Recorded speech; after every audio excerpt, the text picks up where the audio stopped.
And welcome back to today's video of Coffee and Stocks. In today's video, we are going to talk about another penny stock, but before we get started, don't forget to drop a like on this video as well as press that amazing subscribe button.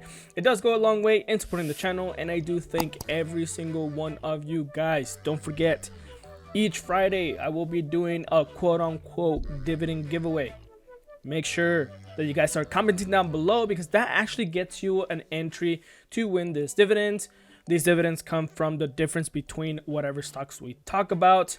So definitely stay tuned for that every Friday. Also, every Sunday, I will be doing a special video talking about how we could save more and more money and how you can make that money work for you. So it's very important for all of us to save and to also benefit our future.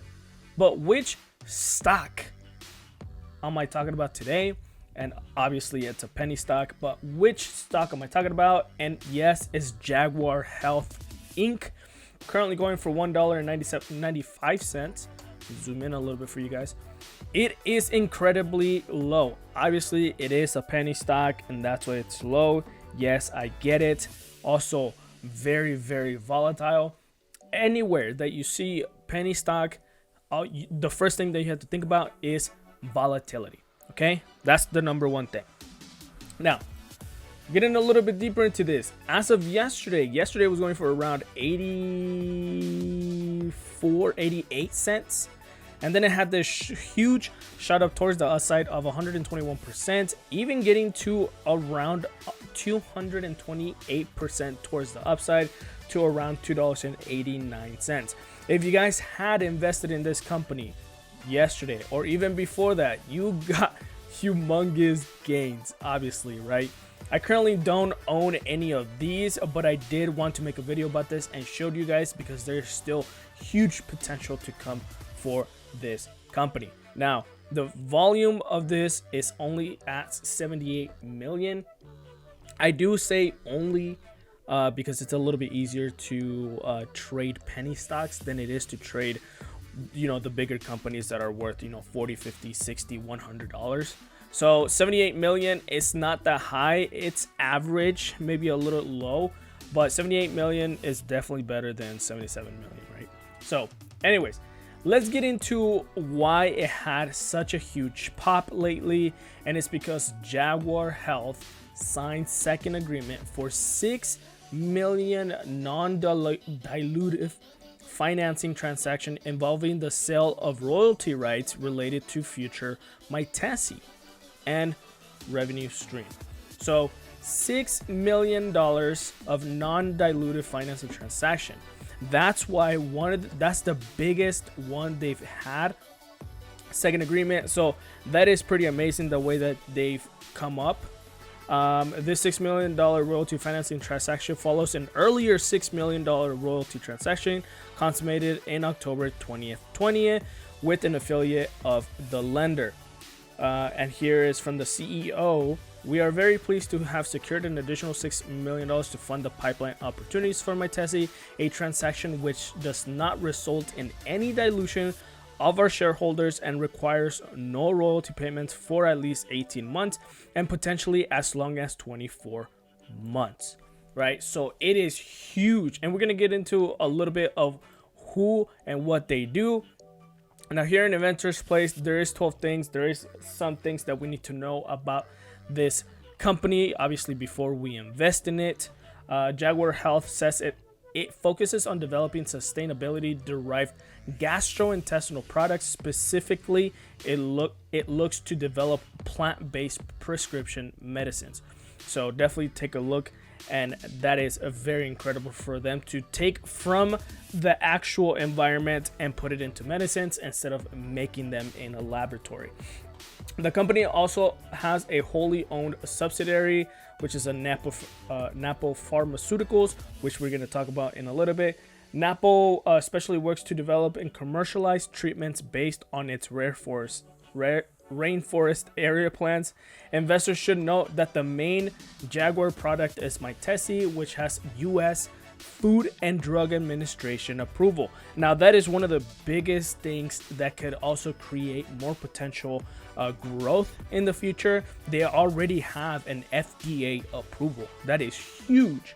Right now, Mytesi is used as an anti-diarrheal and adult patient with HIV or AIDS who are on antiretroviral therapies. So definitely huge things that they have going on, not just on diarrhea, but also HIV caused things. Now we're going to get a little bit deeper into who they are. Obviously right here, they are wholly owned subsidiary Napo Pharmaceuticals. From a tree to a bottle, right? So that's the main focus that they like to show you guys. Now, zoom in for you guys a little bit. One more. Post-acute COVID-19 syndrome. Obviously, we're all dealing with COVID in one way, shape, or form. They do have a problem with some of the people, or they categorize them as long haulers or chronic COVID patients, and those are the type of patients who carry the COVID-19 virus for a longer time than other people, which causes a lot of problems in their gastrointestinal area. So that's what they are trying to focus and target. While this emergent syndrome is under study around the world, there seems to be a vast whole body inflammation, right? So the theory is their immune system continues to overact even though the infection has passed, predominant in younger patients and those with mild asymptomatic disease. Inflammation in the GI tract often manifests as diarrhea, which is an observable symptom that can provide for early diagnosis. Early diagnosis of chronic COVID could prevent burden of long-term chronic illness, which is pretty impressive that they're able to prevent that. Obviously, we look a little bit. This is the main one that they are talking about. Mytesi, which is a long-term survivor enteropathy, inflammation chronic syndrome, typically affecting long-term HIV or AIDS survivors, for which they may be prescribed Mytesi. So it doesn't just, obviously they were doing this for the people who had HIV/AIDS, who had inflammatory in their systems, but now that we have, we're still dealing with COVID, and those people who have or are long haulers, they tend to get inflammation in their tracts, which causes diarrhea, which if they are given Mytesi, it is able to help them out, which is huge, right? So the pipeline within a product, which they are thinking of an expansion, they currently have approved of this Mytesi for the AIDS, HIV/AIDS antiretroviral therapy. They do have other products as well in phase 3. They have the Mytesi cancer therapy related diarrhea, which is a CTD. They're in phase 3. They're almost approved, which is going to be huge. Supportive care, IBS diarrhea, which is in phase 2. Both, well, as you can see, supportive care, idiopathic and functional diarrhea, and this current inflammatory diarrhea has currently finished phase 1, which is going into phase 2. This one, inflammatory diarrhea, is to be studied in chronic COVID. So definitely a lot of expansion for this Mytesi drug, right? So they have a lot of things lined up, which is pretty amazing. Now, one thing I do want to say, I didn't highlight any of these. I think they highlighted it in their own investment presentation. So I think that's pretty cool. I mean, Dr. Paul Whitaker, who organized post-COVID patient clinic, Bradford, England, said this is only the tip of the iceberg. Diarrhea is a huge problem. Some people even had diarrhea for 212 days, which is, I'm so sorry. I feel bad for that person, right? So the target population in Europe could exceed 25 million people, more than 100 million people worldwide. This is over 25% of the UK likely to have already had COVID-19, right? Now, they are trying to see if some of those people had COVID for a longer period of time. Therefore, this could really help them out. In fact, nearly a third of the COVID sufferers, they were dubbed as long haulers, which may experience similar long-lasting effects. Obviously, this hits a lot of people. We are still talking about the more infectious strain that just came out from the UK and came to the US recently. So I wonder if that will affect people who had gotten or are gonna get COVID. So definitely this company, I'm still a little skeptical about it, just because we're only talking about one specific drug, and they don't really have a lot. They're mostly just, what I do like is that they're mostly focused on the diarrhea part.